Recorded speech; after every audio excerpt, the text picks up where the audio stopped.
Welcome to Adhira Chemistry.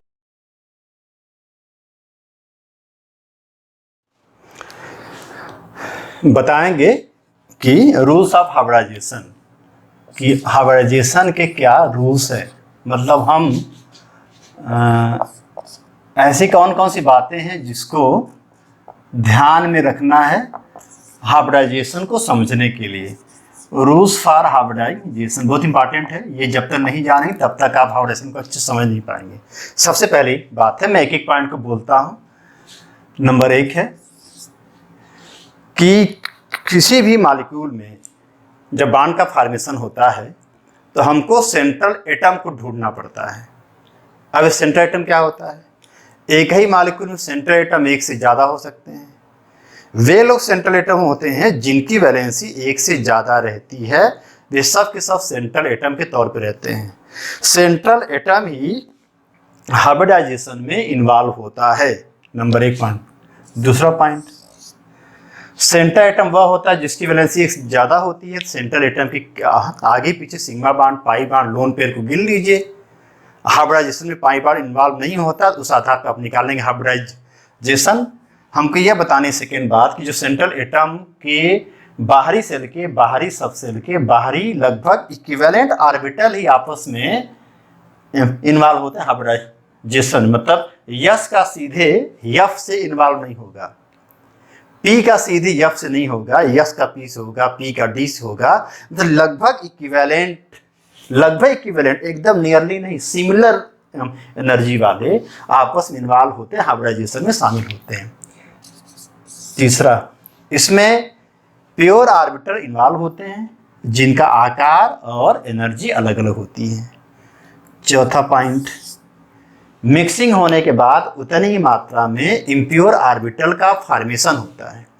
जो impure orbital होते हैं उनका आकार, उनकी एनर्जी एकदम सेम रहती है। पांचवा पॉइंट, हाइब्रिडाइजेशन में सिग्मा बॉन्ड इन्वॉल्व होता है, लोन पेयर इन्वॉल्व होता है, लेकिन पाई बॉन्ड इन्वॉल्व नहीं होता है। छठवां पॉइंट, जो हाइब्रिडाइज ऑर्बिटल होते हैं चूंकि सबका आकार सेम रहता है, सबकी एनर्जी सेम रहती है, इसीलिए वह एक दूसरे को रिपल करते हैं। तो रिपल्सन को मिनिमाइज करने के जो मॉलिक्यूल होता है अपने आप को ऐसा एडजस्ट करता है, अपने बॉन्ड को ऐसा ओरिएंट करता है स्पेस में कि बॉन्ड या लोन पेयर या सिग्मा बॉन्ड के बीच में रिपल्सन कम से कम हो जाए। जब रिपल्सन कम से कम होगा तो आकार एक उभर के आता है, वही आकार उस मॉलिक्यूल के एक्चुअल में ज्योमेट्री कहलाती। माने हाइब्रिडाइजेशन से पैदा होने वाले जो हाइब्रिडाइज ऑर्बिटल होते हैं उनका आकार एनर्जी सेम होने के कारण से वे रिपल करते हैं। रिपल्सन को मिनिमाइज करने के लिए वे अलग अलग ज्योमेट्री में अपने आकार को रखते हैं। सातवां पॉइंट, जो हाइब्रिडाइज ऑर्बिटल होते हैं चाहे कोई भी हो, चाहे यस का हो, चाहे पी का हो, चाहे sp का हो, sp3d का हो, dsp2 का हो, सबका आकार सेम रहता है। आकार क्या होता है? उसमें एक लोब बड़ा होता है, एक लोब छोटा रहता है। यह आपका हाइब्रिडाइज ऑर्बिटल है। हाइब्रिडाइज HYPRIDISZED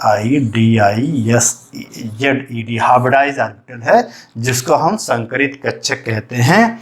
यह एक लोब है जिसको हम पाली कहते हैं, इसमें एक छोटा है और एक बड़ा है, एक लार्जर है और एक क्या स्मॉलर है। यह स्ट्रक्चर आप इसको जान लीजिए, यह हाइब्रिडाइज ऑर्बिटल का आकार होता है। ठीक, यह हो गया रूल ऑफ हाइब्रिडाइजेशन।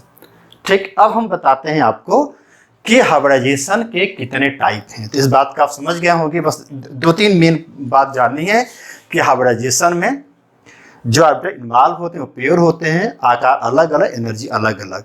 बनने के बाद जो बनते हैं वे इम्प्योर होते हैं, आकार सेम, एनर्जी सेम। जितने इन्वॉल्व होते हैं उतने ही बनते हैं। 4 मिक्स होंगे, 4 बने, मिल के एक नहीं होंगे, इस बात को जानना होगा। तो अब आते हैं कि मतलब हाइब्रिडाइजेशन कितने टाइप का होता है। तो हम यही पढ़ लेते हैं, टाइप्स ऑफ हाइब्रिडाइजेशन। ठीक है, देखते हैं टाइप। तो बहुत आसान है, टाइप्स ऑफ हाइब्रिडाइजेशन। हाइब्रिडाइजेशन के टाइप तो एक एक करके पॉइंट को हम बोलते हैं, बस बहुत आसान है, इसको समझना है। सबसे पहला होगा आपका sp, ठीक। दूसरा होगा आपका sp2, तीसरा होगा आपका sp3, चौथा होगा आपका sp3d, पांचवा होगा sp3d2, छठवां होगा sp3d3, एक और सातवां होगा dsp2। यह चीज़ आपको पहले जानना है कि यह इतने टाइप के आपके हाइब्रिडाइजेशन दिख रहे हैं, बोर्ड पर है।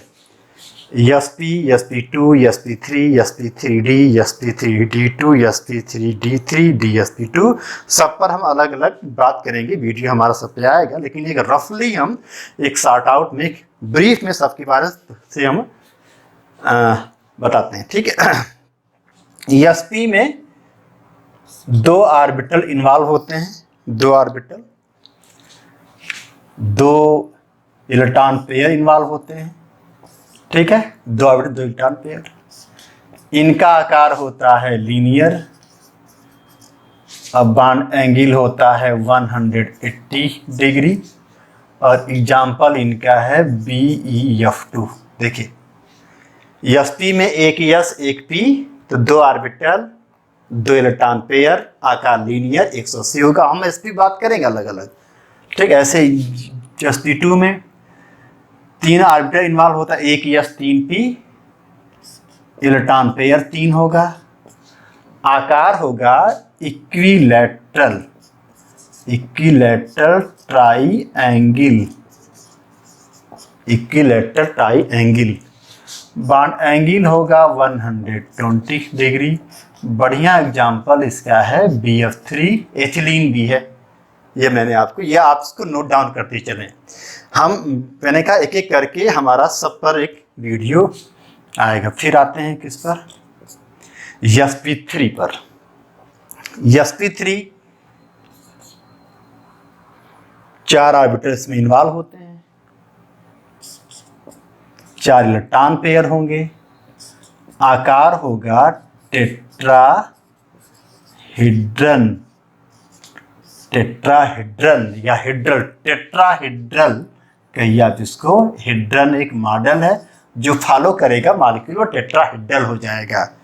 और बॉन्ड एंगल होगा 109 डिग्री 28 मिनट। सबसे अच्छा एग्जाम्पल है मीथेन। इसके पहले का जो वीडियो था वैलेंस ऑफ कार्बन, वो इसी पर है, बहुत इंपॉर्टेंट। इस पर वाटर भी आएगा, अमोनिया भी आएगा, हाइड्रोनियम आयन भी आएगा, अमोनियम आयन भी आएगा। अब आती है sp3d, एक s 3p एक d, माने 5 ऑर्बिटल, तो 5 इलेक्ट्रॉन पेयर, आकार होगा trigonal by pyramid, trigonal by, फिर आकार क्या होगा, ज्योमेट्री क्या होगी, इसके बारे में हम बताएंगे, बकायदा आपको समझाएंगे। ट्राइगोनल बाई पिरामिड, ठीक। और इसमें जो है इसका बॉन्ड एंगल होगा 120 और 180 भी होगा। बताएं कैसे, मेरे पास इसका पूरा मॉडल है। और इसका एग्जाम्पल होगा PCl5। क्या एग्जाम्पल होगा, PCl5, ठीक है। अब आते हैं sp3d2। क्या आता है, sp3d2, इसमें 6 ऑर्बिटल इन्वॉल्व होंगे, ऑर्बिटल 6 इन्वॉल्व होंगे, तो इसमें क्या बनेगा, 6 इलेक्ट्रॉन पेयर, ऑर्बिटल 6 होगा, इसमें 6 इलेक्ट्रॉन पेयर होगा। इसका आकार होगा ऑक्टाहेड्रल, ठीक है, ऑक्टाहेड्रल होगा। और बॉन्ड एंगल होगा 90 डिग्री और 180, 90 भी होगा, 180 भी होगा, ठीक है। और इसका होगा SF6। उसके बाद आएगा sp3d3, एक S होगा, 3p होगा, और क्या होगा, एक S 3p और 3d। ठीक, तो 7 होगा, इलेक्ट्रॉन पेयर भी आपका 7 होगा, 7 होगा, इलेक्ट्रॉन पेयर भी 7 होगा, तो इसका आकार हो जाएगा pentagonal by pyramid, pentagonal by pyramid. ठीक है, बॉन्ड एंगल होगा 72 और इसका एग्जाम्पल होगा IF7। क्या होगा? IF7 इसका एग्जाम्पल होगा। ठीक है, तो और उसके बाद आता है DsP2। DsP2 में एक D एक या 2P होगा, तो इसमें 4 क्या इन्वॉल्व होगा? 4 ऑर्बिटल, इलेक्ट्रॉन पेयर 4, लेकिन इसमें D इन्वॉल्व हो गया।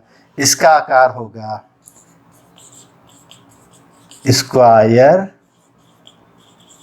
प्लेनर, बॉन्ड एंगल होगा 90 डिग्री और इसका सबसे अच्छा एग्जाम्पल है NiCN4, यह मेटल लिगेंड बॉन्डिंग का एग्जाम्पल है। तो मैंने यह बताया आपको कि कैसे जो है हाइब्रिडाइजेशन कितने टाइप के होते हैं। तो मेनली कितने होते हैं? sp, sp2, sp3, sp3d, sp3d2, sp3d3, dsp2। ठीक है, इस सब का आकार क्या होगा? sp का लीनियर होगा, sp2 का इक्विलैटरल ट्रायंगल होगा, sp3 का टेट्राहेड्रल होगा, sp3d का ट्राइगोन बाई पिरामिड होगा, sp3d2 का ऑक्टाहेड्रल होगा, sp3d3 का by sp3 pentagonal by pyramid होगा और dsp2 का होगा स्क्वायर प्लेनर। तो आज का जो हमारा वीडियो था, हमने इसमें बताया कि हाइब्रिडाइजेशन क्या होता है, उसकी क्या डेफिनेशन है, उसको ये क्या उसकी उपयोगिता है, उसके क्या रूल हैं और हाइब्रिडाइजेशन के कितने टाइप हैं। इसी में एक छोटा सा और लेक्चर दे रहे हैं कि आप कैसे हाइब्रिडाइजेशन निकालेंगे। तो हाइब्रिडाइजेशन निकालने का 2 तरीका है। तो एक तरीका इसमें बता दे रहे छोटा सा, अगले वाले वीडियो में हम फार्मूला बताएंगे। फार्मूले के आधार पे लगभग ट्रांजिशन एलिमेंट वाले और ऑर्गेनिक कुछ मॉलिक्यूल को छोड़ के दुनिया के सभी मॉलिक्यूल, इनर्ट गैस वाले, आयन से कोई भी मॉलिक्यूल हैं, उसका आप निकाल लेंगे। हाइब्रिडाइजेशन सबसे बेजोर फार्मूला हम आपको बताएंगे। तो आज हम बताते हैं कैसे निकालेंगे हाइब्रिडाइजेशन मॉलिक्यूल को देख के। तो मॉलिक्यूल को देख के निकालने के लिए क्या है, जो मॉलिक्यूल आपको दिया जाता है उस मॉलिक्यूल का सबसे पहले क्या निकालिए?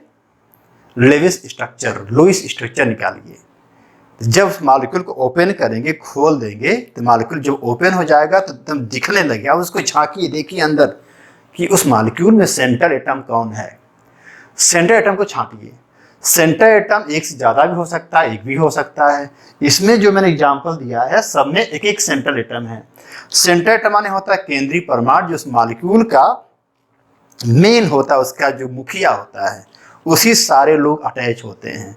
तो जो सेंट्रल एटम है उसको देखिए, सेंट्रल एटम के आगे पीछे देखिए कितने बॉन्ड हैं, लोन पेयर कितने हैं, सिग्मा बॉन्ड कितने, पाई बॉन्ड कितने हैं। हाइब्रिडाइजेशन में पाई बॉन्ड इन्वॉल्व नहीं होता, केवल सिग्मा बॉन्ड और लोन पेयर ही इन्वॉल्व होता है। तो पाई बॉन्ड को छोड़ के सेंट्रल एटम के किनारे किनारे जितने इलेक्ट्रॉन पेयर रहेंगे उतने ऑर्बिटल की रिक्वायरमेंट होगी। जितना ऑर्बिटल होगा उस हिसाब से हाइब्रिडाइजेशन होगा। देख लीजिए, BF2 है, तो BF2 में सेंटर एटम कौन है? बेरिलियम है। इसके पास 2 बॉन्ड बना है, तो 2 ऑर्बिटल चाहिए। तो 2 ऑर्बिटल किसमें बनेगा? sp में sp हाइब्रिडाइजेशन। BF3 देखिए, BF3 में सेंटर एटम कौन है? बोरन है। बोरन के आगे पीछे 3 बॉन्ड है, 3 ऑर्बिटल, तो sp2 1 या 2p। ऐसे देखिए, मान लीजिए IF7 है, तो IF7 में I बीच वाला है, I के आगे पीछे इलेक्ट्रॉन पेयर 7 है, 7 है तो 7 जोड़ा चाहिए, तो 7 ऑर्बिटल चाहिए, तो वह हो गया sp3d3। एक बात और सुनिए, यह हाइब्रिडेशन इतने ही है, इससे अधिक दुनिया में कोई हाइब्रिडेशन नहीं है। माना 7 है, ये 7 को आप ध्यान में रखिए, उस आधार पे आप आकार निकाल देंगे। तो मैंने आज की वीडियो में बताया है कि हाइब्रिडेशन क्या होता है, उसका क्या रूल है, उसमें कितने टाइप के हाइब्रिडेशन होते हैं और मॉलिक्यूल को देख करके उसके सेंट्रल एटम के किनारे किनारे इलेक्ट्रॉन पेयर, बॉन्ड पेयर और सिग्मा बॉन्ड, पाई बॉन्ड को देख करके मैंने बताया हाइब्रिडाइजेशन निकालने का तरीका। अगले वीडियो में हम बताएंगे, छोटा सा वीडियो रहेगा कि फार्मूला के आधार पे कैसे निकालेंगे हाइब्रिडाइजेशन। तब तक के लिए आपको बहुत बहुत धन्यवाद। और हमारा वीडियो अगर समझ में आया हो, आपको इसमें मज़ा आया हो तो इसको शेयर कर दीजिए, लाइक कर दीजिए, लोगों को जोड़िए। और सुनिए, अगर आपको नोट्स की आवश्यकता है तो PDF फाइल में आपको नोट्स मिलेगा। उसके लिए एक फ़ोन नंबर है, उस फ़ोन नंबर को नोट कीजिए। फ़ोन नंबर स्क्रीन पे फ़ोन नंबर आपको दिखता होगा, तो उस पर आप संपर्क कर सकते हैं। व्हाट्सएप से आपको PDF फाइल नोट्स मिल जाएगा, उसी पे आपको पेमेंट अपना देना होगा। तो अगर अभी तक आप जो है हमारे YouTube चैनल को नहीं सब्सक्राइब किए हैं, प्लीज़ इसको सब्सक्राइब कीजिए, इसका सपोर्ट कीजिए, अगले वीडियो का वेट कीजिए। तब तक के लिए बहुत बहुत धन्यवाद। हमारा वीडियो देखते रहिए।